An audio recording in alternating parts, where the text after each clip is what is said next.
One of the most astonishing things happening in the culture today is this propensity on the part of some to erase the portion of our history that people don't like. But what's behind this movement? What's really happening here? Well, I think what's behind it is this progressive impulse to redefine everything in America in a negative way.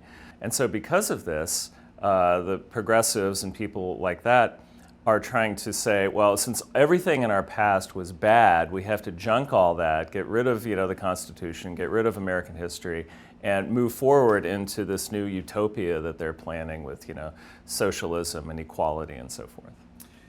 Do you think that scrubbing the past of all the so-called bad things in it is really just a way of mandating the present and the future in conformity with what the hard left wants to see? Oh, definitely. I mean, this is the Orwellian aspect of it, and I quote George Orwell throughout the book.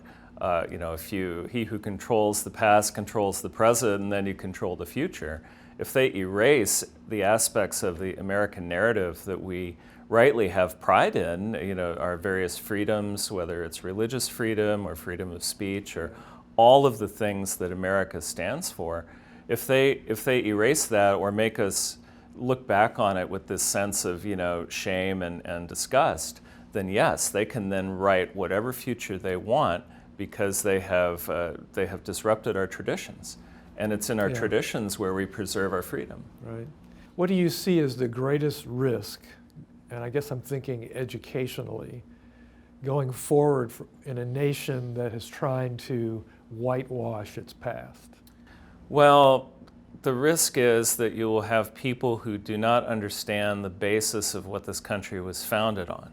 Because Ronald Reagan said that freedom is always one generation away from extinction.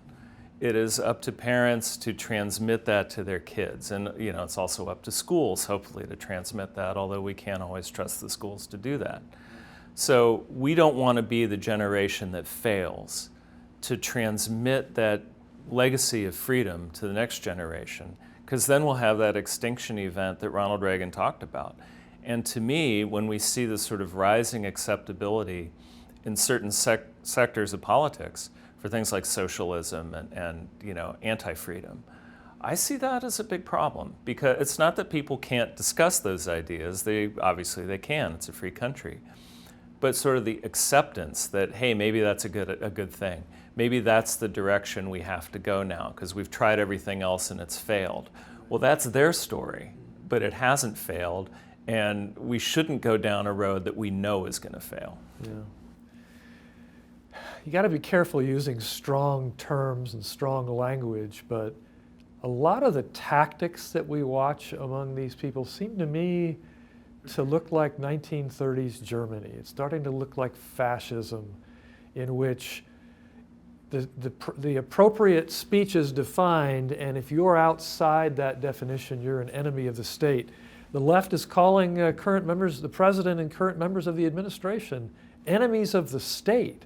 It's a very fascistic kind of lingo that they're throwing around cavalierly. Do you have that kind of concern as well? Oh yeah, there's this rising rhetoric and kind of acceptance of violent rhetoric and violent deeds. When we see speakers being shut down, shouted down, or people assailed in restaurants or what have you, and some people on the left saying, good, we need more of that. We need to track these people down and say they're not welcome or something like that.